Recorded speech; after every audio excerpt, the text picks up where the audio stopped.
ఆవిడ బిస్కెట్ వేసింది అక్కడ. నేను మీ క్యాసెట్లు వింటూ పడుకున్నానండి, మీరు నా కల్లోకి వచ్చారండి. ఫోన్లే అమ్మ, ఇక్కడ మా ఆవిడ లేదు, నేను తణుకులో ఉన్నాను, నేను గొడవ లేదు. ఈ మాట ఆవిడ వింటే నాకు ఫుడ్ పోయేదన్నాను నేను.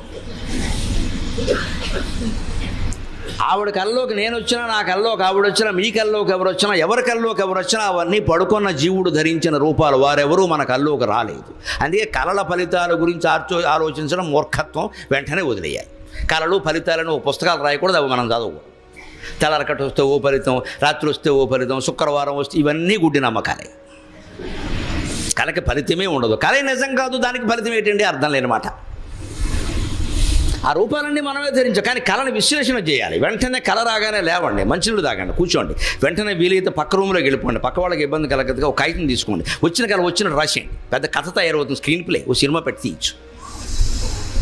అప్పుడు ఇందులో సన్నివేశాలు ఎలా జరిగాయి, ఇందులో ఈ పాత్రలన్నీ ఎవరు ధరించారని ఆలోచించాడు. ఖచ్చితంగా ఎవరు పడుకున్నారో వారే ధరించారు. ఈ జీవుడే అన్ని రూపాలు ధరించాడు. అన్నీ మనస్సే. ఆత్మ సాక్షిగా చూస్తుంటే మనస్సు మన కళను సృష్టించింది. అలాగే శ్రీమన్నారాయణమూర్తి సాక్షిగా చూస్తుంటే జగన్మాయ ఈ సృష్టిని సృష్టించింది. ఇదే సృష్టి రహస్యం. ఇది వ్యష్టి, అది సమష్టి. ఒక్క దెబ్బలో తెలుపు. మనం పడుకుని ఉండగా, మనం మంచమే పడుకున్నామండి, ఆయన సముద్రంలో పడుకున్నాం. ఎక్కడైతే ఆయన మంచం అది. మనం 7x7, ఆయన మొత్తం ఆదిశేషుడు 1000x1000. ఏదైనా మంచమే. ఇంకా మనమేనయ్యా మనకి నిద్ర పట్టింది, ఆయనకి పాములు పడక నిద్ర పట్టదు. మనం మంచమే పడుకున్నాం, ఆయన ఆదిశేషుడి మీద పడుకున్నాడు.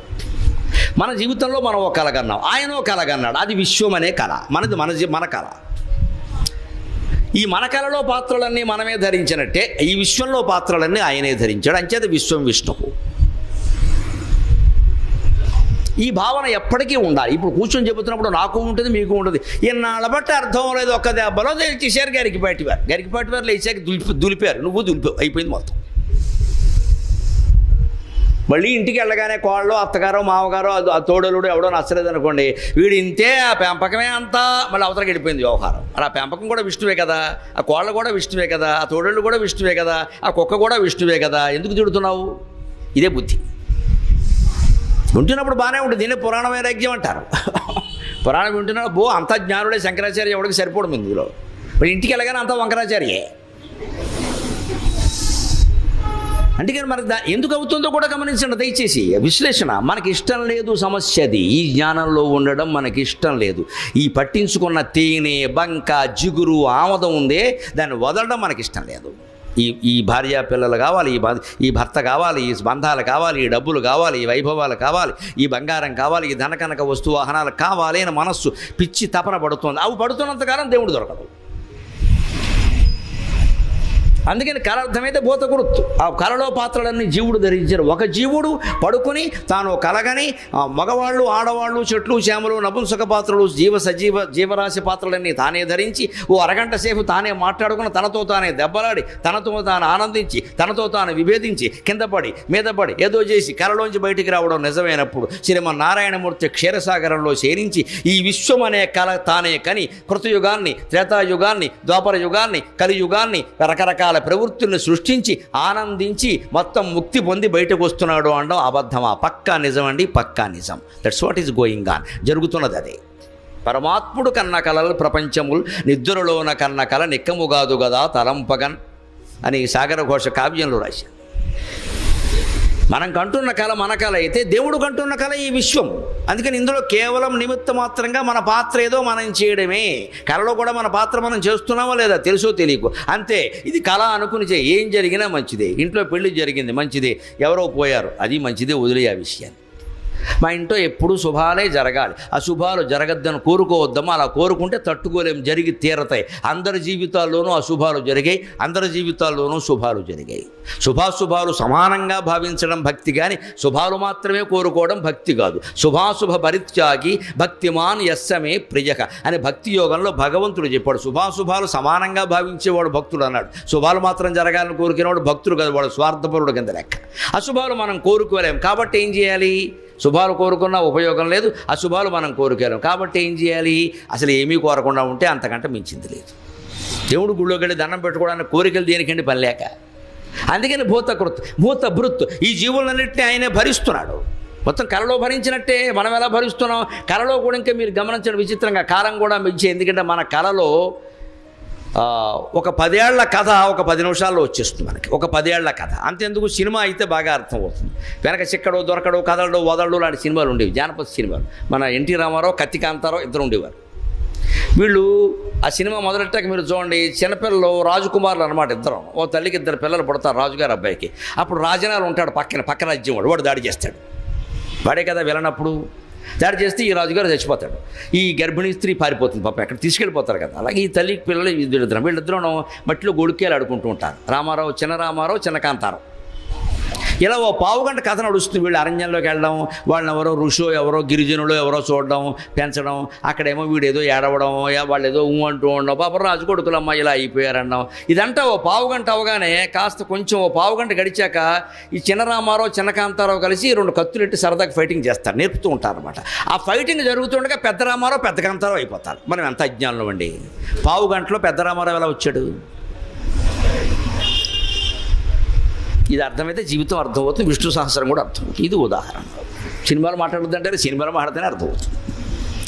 పావుగంటలో చిన్న రామారావు, పెద్ద రామారావు ఎలా అయ్యాడు? పావుగంటలో చిన్న కాంతారావు, పెద్ద కాంతారావు ఎలా అయ్యాడు? నువ్వు ఎలా నమ్ముతున్నావు? 150 రూపాయలు ఎలా ఇచ్చావు? బుద్ధి లేదా? పైగా నేల టికెట్లో 40 పైసలు పెట్టి కూర్చుని ఓ పక్కన ఉమ్ములేస్తున్నా సరే భలే చేసాడు భలే చేసాడు అని చూసేసేవే. అంత కాల అంత సినిమా నీకు తెలుసుండి సినిమా మన ఎదురుగా నడుస్తుంటే అది మాయని తెలుసుండి అది నిజమనే అనుభూతి మనం పొందుతున్నామా లేదా? ఆ 3 గంటల పాటు. అప్పుడు 40 పైసలకి 3 గంటలు చూపించారు. ఇప్పుడు 150 రూపాయలకి 2.5 గంటలే చూపిస్తున్నారు. అది కూడా అన్యాయమే. ఇంకో అరగంట పెంచాలి కనీసం. ఇప్పుడు సమయం తగ్గింది, డబ్బులు పెరిగాయి. మధ్యలో పాప్కార్న్ ఒకటి మనకు 150 రూపాయలు, అదో డబ్బా. హైదరాబాద్లో అది కూడా పడుతున్నాం మేము. మల్టీప్లెక్స్ పాప్కార్న్ అంటే తెలుగులో పాప కారణం. మన పాపాలకు అదే కారణం. వీడు కూర్చుని తింటూ ఉంటాడు ఇంతలావు అయ్యేలాగా. ఇది మన కళ్ళెదురుగా తెర మీద ఇది మాయా అని తెలుసుండు మనం ఎంత బాగా ఎంత బాగుందో. ఓ కన్నీళ్లు ఖర్చుతున్నారు, రుమాళ్ళు కూడా తడిసిపోతున్నాయి కొంతమందికి. ఎలా అద్దెసు పాపం హీరో గారు అమ్మాయిని ఏం కంగారు పడకమో. తెలుగు సినిమా ఖచ్చితంగా హీరో బతుకుతాడు, నువ్వు ఏడవక. ఇదేమి ఇంగ్లీష్ సినిమా కాదు, హాలీవుడ్ మూవీ కాదు. సహజంగా ఉండడానికి అసహజంగా ఉండడమే తెలుగు సినిమా లక్షణం. ఆ కాసేపట్లో ఇంత కంగారు పడిపోతున్నాం మనం. దానికోసం కోట్లు ఖర్చు పెడుతున్న వాళ్ళు కోటీశ్వరులు అయిపోయారు. ఇది మాయా. లేకపోతే చిన్న రామారావు పావుగంటలో పెద్ద రామారావు ఎలా అయ్యాడు? పావుగంటలో అయ్యాడంటే నువ్వు ఎలా నమ్ముతున్నావు? 15 ఏళ్ళు గడిచిందని నువ్వు నమ్ముతున్నావా లేదా? 15 నిమిషాలు 15 ఏళ్ళు అవుతాయా అండి? అంచేత కళలు అవుతాయి. కాలం మిథ్య. నీ భావన 15 ఏళ్ళుగా ఉంది కాబట్టి అది 15 ఏళ్ళుగా నీకు అనిపించింది. వాస్తవంగా గడిచింది సినిమా రీలు ప్రకారం 15 నిమిషాలే. సినిమా రీలు ప్రకారం 15 నిమిషాలు అయితే నువ్వు 15 ఏళ్ళు ఎలా అనుకుంటున్నావు? నీ భావన 15 ఏళ్ళుగా ఉంది. అంచేతను సృష్టిలో భేదం లేదు, నీ దృష్టిలో భేదం తప్ప. శంకరాచార్య చెప్పిన మాట. నీ దృష్టి ఎంత పెంచుకుంటే అంత పెరుగుతావు, ఎంత తగ్గించుకుంటే అంత తగ్గుతావు. అంచేత భూతకృత్ భావక అన్ని భావాలు ఆయనే. భగవంతుణ్ణి ఆరాధించడానికి ఈ భావంతోనే ఆరాధించాలని ఏమీ లేదు. మొత్తం మీద ఆయన దృష్టిలో ఉంటే చాలు. మన దృష్టిలో మన మనస్సులో ఆయన ఉంటే చాలు. అలా అన్ని విధాలా ఆరాధించి మోక్షం పొందారు. కామోత్కంఠత గోపికల్ భయమునన్ కంసుండు వైరక్రియా సామగ్రిన్ శిశుపాల ముఖ్య నృపతుల్ వైరక్రియా సామగ్రిన్ శిశుపాల ముఖ్య నృపతుల్ సంబంధులై వృష్ణులున్ ప్రేమన్ మీరలు భక్తినేము ఇది చక్రిన్ గంటిమి ఉద్దామధ్యాన గరిష్ఠుడైన హరిబంధన్ వచ్చుధాత్రీశ్వర. ఎట్లయినా ఉద్దామధ్యాన గరిష్ఠుడైన హరిబంధన్ వచ్చుధాత్రీశ్వర. గోపికలు కామవాంఛతోనే శ్రీకృష్ణుడిని ప్రేమించారండి, సందేహమేం లేదు. ఎందుకంటే వాళ్ళు పూర్వజన్మలో ఋషులు, మామూలు వాడు కాదు. వాళ్ళు శరభంగాది మహర్షులు. రాముడిని చూసి వ్యామోహంలో పడ్డారు. వాడు అందాల రాముడు, అందువలన దేవుడు. కృష్ణుడి కంటే కూడా అందమైన వాడు రాముడు.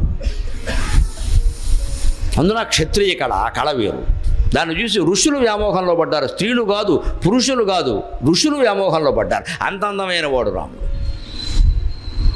రాముడు ఊరికే ఓ చిరునవ్వు నవ్వు ఊరుకున్నాడు. ఈ జన్మకి ఏకపత్ని వ్రతం అండి, సీతాదేవికి రిజర్వ్ చేసాం సీటు. ఇది ఎస్సీ నియోజకవర్గం, ఇంకోటి పోటీ చేయడానికి వీల్లేదంటే ఇది. అంటే సీతాదేవికి రిజర్వ్ చేసేసాం, వచ్చే జన్మలో చూసుకుందాం, మీ సంగతి నా సంగతి అన్నాడు. చూసుకున్నాడు ఆయన. వాళ్ళే 16,000 గోపికలు. క్షత్రియ గంజులైన గోపికలైన అంతా వాళ్ళే. వాళ్ళ జన్మాంతర కాంక్ష అలా ఉండడం వల్ల వాళ్ళు అదే దృష్టితో ఉన్నారు కృష్ణుడు పట్ల. కృష్ణుడు స్పష్టంగా చెప్పాడు, మీరు అందరూ నన్ను చేసుకుంటారని నాకు ఎలా కుదురుతుంది వ్యవహారం? గ్యాస్ బండలు కావాలి, ఆధార్ కార్డు కావాలి, దాన్ని పాన్ కార్డుకి జత చేయాలి, నాన్న గొడవ పెట్టారు ఇక్కడ మోడీ గారు. ఎందుకు వచ్చిన గొడవ అన్నాడు ఆయన. అబ్బాయి అవన్నీ మేమే చూసుకుంటాం, నువ్వు అలా కూర్చోమన్నాడు. అలా చూసుకుంటామంటే మనం కూడా చేసుకోవచ్చు, 5-6 పెళ్ళిళ్ళు. చూసుకోరు కాబట్టి చేసుకోలేదు అని మనం యుద్ధముడు అడుగుతాడు ఏకాదశి అధ్యాయంలో.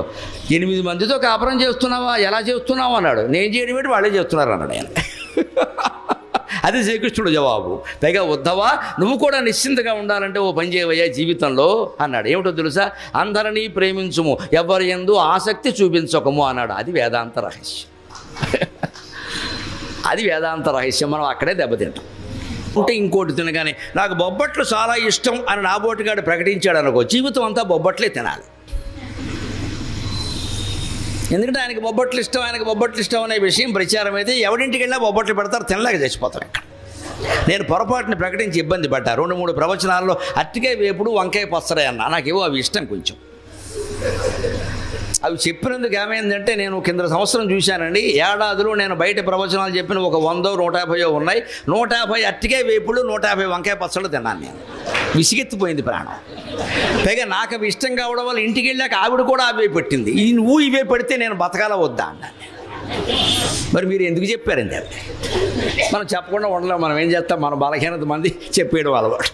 మనదంతా ఓపెన్ యూనివర్సిటీ. నేనే ఇబ్బంది పడ్డాను చెప్పి, అవి బాబు ఇంక చెప్పకూడదు ఇలాంటివి. ఇంక వెరైటీ లేదు జీవితంలో. నా బతుకంతా అరటికాయ వేపుడు, వంకాయ పచ్చడే, ఇంకో పచ్చడి లేదు, ఇంకో వేపుడు లేదు. ఆయనకి ఇష్టం. పైగా 30 వేపుడు వేసి పట్టుకొచ్చి ఎవడు తింటాడు? ఇదే ఆసక్తి అంటే నాకు అర్థమైనప్పుడు ఏకాదశి స్కంధం చదివి మనం పొరపాటు చేసాం. అరటికాయ వేపుడిని మనం ప్రేమించాలి కానీ ఆసక్తి చూపించకూడదు. వేశారు, ఇష్టంగా తిను, నాకు ఇది ఇష్టం, నాకు ఇది ఉంటే ఇంకేం అక్కలా, ఇదంతా ఓవర్ యాక్షన్ వద్దు. ఆ మాట చెప్పక. ఏవైనా అంతే, నగలు ఉన్నాయి పెట్టుకోవాలి, లేకపోతే దాని గురించి గొడవ వద్దు. అందరికీ ఉన్నాయి, నాకు లేవు. అందరికీ కడుపు నొప్పి కూడా ఉందమ్మా, నీకు లేదు. తెలుగులో సామెత, ఈ ఇంటి ఆవిడ ఈ వీధావిడ పట్టెడు పెట్టుకుంటే ఆ వీధావిడ ఉరిట్టుకుందిట. ఈ వీధావిడ పట్టెడు పెట్టుకుందరు, మెడకు ఆభరణంగా పట్టెడా అంటారు, పెట్టుకుందరు. ఆవిడ నేను ఏదో పెట్టుకోవాలంటే ఉరిట్టుకుందరు, ఇంకేం పెట్టుకోలేక. ఏమిటా పోలిక? ఆ వీధావిడ పెట్టుకుంటే నువ్వు పెట్టుకోవాలా? అంచేతన గోపికలు ఆ భావనతో ఉండడం వల్ల వాళ్ళు అలాగే సమీపించారు. జన్మాంతరమైనటువంటి విశేషం అండి, అంతకంటే ఏం చేయలేరు వాళ్ళు. ఆ జన్మ అటువంటిది అయినప్పుడు ఇంకో వాంఛ రాదండి. దానికి ఉపనిషత్తుల్లో చక్కని కథ ఉంటుంది. ఒక ఋషి సంధ్యావందనం చేస్తున్నట్ట. ఆయన చేతిలోకి ఎలకపిల్ల వచ్చింది. సంధ్యావందనం చేస్తే సాధారణంగా చేపపిల్ల వస్తుంది. ఎందుకు ఎలకపిల్ల వచ్చింది? ఆయన గ్రహస్థితి అలా ఉంది. ఆవిడ ఎలకపిల్ల వస్తే ఆయన చూసి జాలేసింది. పాపం కోపం వస్తుంది సాధారణంగా, రాలేదు, జాలేసింది. చూసి ఏమిటో ఎలకపిల్ల వచ్చింది అని ఆయనకు ఒక చిత్రమైన ఆలోచన వచ్చింది. కాస్త తపస్సులు అప్పటికి యోగసిద్ధులు ఉన్నాయి ఆయన దగ్గర, అవి ఏవో ప్రదర్శించాలి, ఇది గొడవ ఇది. అందుకే నీకు చూసుకుని పోన్లే, నాకు పెళ్ళి లేదు, ఏమీ లేదు, పిల్లలు అసలే లేరు, ఈ ఎలకపిల్లని పెంచుకుందాం అని. ఎలకపిల్లని ఎలా పెంచుకుంటామని తన తపశ్శక్తి అంతా ఉపయోగించి ఈ ఎలక వెంటనే ఓ చిన్న పిల్లగా మారాలి, 3 ఏళ్ళ అమ్మాయిగా అనుకున్నాడు. ఎందుకంటే మళ్ళీ పాలు ఇవ్వడం కష్టం కదా, అందుకని 3 years పెట్టేది గేట్, గొడవలు అక్కడ పాలు ఇవ్వక్కర్లేదు. వెంటనే ఆ ఋషి సంకల్పం వల్ల ఆ అమ్మాయి 3 ఏళ్ళ అమ్మాయిగా మారిపోయింది. దానికి ఏదో ఎలకశ్రీ అని పేరెట్టి, పేరుకే ఉంది ఏదో పెట్టి ఆ పిల్లని ఇంటికి తీసుకెళ్ళి అక్కడ ఋష్యాశ్రమంలో కూడా మిగిలిన వాళ్ళు ఎవరో ఉన్నవాళ్ళు చూసి అవి పిల్ల బాగుందని చక్కగా పెంచారు. ఆ అమ్మాయి అలాగా నెమ్మదిగా 14-15 ఏళ్ళు పెరిగింది. ఈ ఋషిగారు చూసి నేను ఎలాగైనా అమ్మాయి చేయగలిగాను, ఎంత గొప్ప విషయం, భలే పనిచేసింది, సిద్ధి అనుకున్నాడు. తర్వాత అమ్మాయి యుక్త వయస్సుకు వచ్చాక, అమ్మాయి నీకు పెళ్లి చేయాలి కదా, చేస్తే నాకు బాధ్యత అయిపోతుంది, అందుకని నీకెవరు వరుడు కావాలో చెప్పు, నిన్ను ఎలకని నేను మనిషిని చేశాను, నువ్వు తలుచుకుంటే నువ్వు కోరుకుంటే ఎవరినైనా తీసుకురాగలను నేను అంటే. ఆ అమ్మాయి ఉంది, నాన్నగారు అదేమిటి, మీరే చెప్పారు కదా ఎలకని మనిషిని చేశారు నన్ను, నా బాగోగులు మీకు తెలియవా, నాకు ఎవరు తేవాలో నేను చెప్పాలా, మీ ఇష్టం అండి, మీరు ఎవరినంటే వారిని చేసుకుంటా. ఆయన సంతోషించారు. ఇంక పిల్లలు అలా అంటే తల్లిదండ్రులకు పరమానందంగా ఉంటుంది ఈ రోజుల్లో. అందుకని ఆయన వెంటనే మా అమ్మాయి నాకు పూర్తి స్వేచ్ఛ ఇచ్చింది కదా అని పైకి చూశాడు. అంతే, సూర్యుడు కనపడ్డాడు. వెంటనే సూర్యుని తీసుకురామంటావా, అమిత తేజోవంతుడు అన్నాడు. వెంటనే అమ్మాయింది, సూర్యుడు చాలా గొప్పవాడే నాన్నగారు, కానీ ఓ మబ్బడ్డ వచ్చిందనుకోండి సూర్యుడు కనపడ్డావు, సూర్యుడి కంటే మబ్బే గొప్పది కదా, సూర్యుడిని ఆపేయగలుగుతుంది. దీని ఆలోచన అలా ఉంది. సూర్యుడిని ఆపేయగలుగుతోంది మేఘం మబ్బు, సూర్యుడి కంటే మబ్బే గొప్పది కదా అంటే ఆయన ఆశ్చర్యపోయి, సరే పోన్లే మబ్బు అంటున్నావు కదా, మబ్బు అంటే నీకు ఇష్టమా, మేఘం అంటే మేఘాలన్నిటికీ అధిపతి ఇంద్రుడు, పోనీ మేఘనాథుడైన వాడు ఇంద్రుడు, ఆయన దమ్మంటావా అన్నట్ట. ఆ మబ్బుదేముందండి, మబ్బు గాలి వేస్తే మబ్బులు చెదిరిపోతాయి కదా, గాలే బలమైంది కదా మబ్బుల కంటే మేఘాల కంటే ఎందుకు. దాని ఆలోచన విచిత్రంగా ఉంది. అది మేఘాల కంటే గాలి బలమైంది కదండి, గాలి వీస్తే మేఘాలు చెదిరిపోతున్నాయి కదా, ఓహో అలాగా అయితే వాయుదేవుడు బలవంతుడు కదా, పోనీ వాయుదేవుడిని తెమ్మంటావా అన్నట్ట. వాయుదేవుంది నాన్నగారు, గట్టిగా పర్వతం అడ్డొచ్చిందంటే వాయువు ఆగిపోతుందండి, వాయువు కంటే పర్వతం గొప్పది కదా అంటే. పోనీ హిమవత్ పర్వతం ఖాళీగా ఉంది, వాడికి విసుగొచ్చింది నీకు సంబంధాలు చూడక అప్పుడే. అందుకని విసర్గ చివరికి అన్నాడు, పోనీ పర్వతం గొప్పది అంటున్నావు కదా, పర్వతం చాలా గొప్పది కదా, హిమవత్ పర్వతం ఖాళీగా ఉంది, పోనీ హిమవత్ పర్వతానికి ఇచ్చి నిన్ను పెళ్లి చేయాలంటే పర్వతం గొప్పతనం ఏముందండి, 100 ఎలకలు కలిస్తే పర్వతానికి సైతం 100 కన్నాలు చేస్తున్నాయి కదా అన్నట్టు. వెంటనే ఈయనకి జ్ఞానోదయమై, దీని ఎలక బుద్ధి పోలేదురా ఎంత చేసినా సరే అని చెప్పి వెంటనే దాన్ని ఎలక్ కింద మార్చి తీసుకెళ్ళి కన్నంలో వదిలేశాడు. అంతే మాంగళ్యందందునానేన మమ జీవన హేతునా కంటే భద్రామయ్యలకేత్వం జీవ శరదాం శతం అన్నాడు ఆయన. సంత వదిలిపోయింది అన్నాడు. ఇదే జన్మాంతర సంస్కారం అంటే. ఆ బుద్ధి మారదు, అది మనం ఎంత ప్రయత్నించినా ఒకటి. అంతే దాని ఎలక బుద్ధి. లేకపోతే దానికి సూర్యుడు కంటే, వాయుదేవుడు కంటే, ఇంద్రుడు కంటే, పర్వతం కంటే ఎలక గొప్పది అనిపించినట్టు దాని జాతకమేది, దాని బుద్ధి అది. ఆ ఎలక జన్మలో ఉండేది పొందవలసినవి కొన్ని ఉన్నాయి. ఈ ఋషి ఏం చేశాడు, యోగసిద్ధుల కారణంగా ఆ జన్మ తప్పిద్దామని చూశాడు. అది తప్పిస్తే కుదరదు, విధి విలాసం అది మళ్ళీ ఎలకైపోవలసిందే. ఈయనకి శని ఎప్పుడు వదిలిపోయిందంటే దాని ఎలక్కనలో బారేసాక వదిలిపోయింది. అందుకే ఏ భావంతో మనం ఉంటామో ఆ భావమే వచ్చే జన్మకు కూడా కారణమైపోతుంది. అందుకే అభావ స్థితి, భావాతీత ధ్యానం అంటారు. దాన్ని అభ్యాసం చేయాలి. ఏ భావము లేకుండా ముందు ఒక నామం మీద మనం ఏకాగ్రంగా మనస్సును పెడితే తర్వాత ఆ నామాన్ని కూడా తీసేయచ్చు. దాన్ని నిర్వికల్ప ధ్యానం అంటారు, భావాతీత ధ్యానం అంటారు. అనేక రకాల ధ్యానాలు చేసామనుకోండి, కాసేపు అది కాసేపు ఇదిను, అవన్నీ మనస్సులో పేరుకుంటే మళ్ళీ ఎక్కువ తక్కువలు పోలికలు కూడా వచ్చేస్తాయి. శివుడు గొప్పవాడా, రాముడు గొప్పవాడా, ఇంతకాలం చేసినా ఏమీ మంచి జరగలేదంటే నమశివాయ వల్ల ఉపయోగం లేకపోతే నమో నారాయణయ్య వల్ల కూడా ఉపయోగం ఏముండదు. దీనివల్ల ఉంటే దానివల్ల అంచేది గోపికల ఆభావంతో సేవించిన కంసుడు భయంతో సేవించాడు నిరంతరం.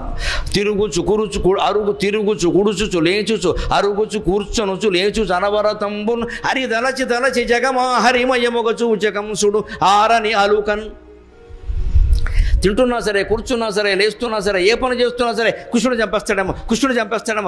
చంపేస్తాడేమో అనే భావనతో కంసుడు ఉండడం వల్ల అతనికి 9 ఏళ్ల వయసులో ఉన్న కృష్ణుడు ఆయన సంహరించి మోక్షం ఇచ్చాడు కంసుడికి. ఎందుకంటే ఆయన కోరుకొని చేసింది నిరంతర ధ్యానం, కృష్ణ ధ్యానం. శత్రుభావంతోనైనా భగవంతుడిని ధ్యానిస్తే చాలు, ఏం పర్వాలేదు. తిట్టినా పర్వాలా, కొట్టినా పర్వాలా, ప్రేమించినా పర్వాలా, ఏం చేసినా ఆయన్నే.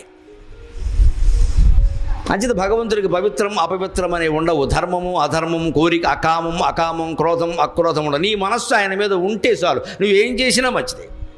రామదాసే ఉదాహరణ. వచ్చి ఎన్న కొంశ తిలక అని మర్యాదగా చాలాసేపు పాడాడు. ఒళ్ళు మండిపోయింది దెబ్బలు కొడుతుంటే. అందుకని హారాల లెక్కంతా మొత్తం చిట్టా చెప్పాడు, ఇన్కమ్ ట్యాక్స్ లెక్కలు చెప్పాడు మొత్తం. లక్ష్మణునకు జయిస్తి పచ్చాల పతకము, ఆ పతకమునకు బట్టి 10,000 వరాగాలు. సీతమ్మకు జయిస్తి చింతాకు పతకము, ఆ పతకమునకు బట్టి 10,000 వరాగాలు. ఎవడబ్బా సొమ్మని కులుకూచు తిరిగేవు అని ఒళ్ళు మండి అన్నాడు. మొత్తం చేయించిన లెక్కంతా చిట్ట ఖర్చులు రసీదులు సహా పెట్టేసి అక్కడ మీ ఆవిడికి చేయించా, మీ తమ్ముడికి చేయించా, నాకేం బాకీయా, మీరు నాకు కొడుక కోళ్ళ, నేను ఎందుకు చేయించాలి అని స్పష్టంగా మీ మామ జనక మహారాజు చేయించానా అన్నాడు. మీ నాన్న దశరథుడు చేయించాడా, మీ మామ జనక మహారాజు చేయించాడా, నేను ఇక్కడ ఏదో భద్రాచలం తహసీల్దార్గా ఉంటే నా చేత మొత్తం అన్నీ కొట్టేశారు మీరు. ఇవన్నీ చేయించేసుకుని నేనేమో జైల్లో వాళ్ళు దెబ్బలు కొడుతుంటే కాపాడడానికి రావే అని డిమాండ్ చేశాడమ్మా రామదాసు. అంతటి భక్తులం కావాలి మనం, అంతటి భక్తులం కావాలి.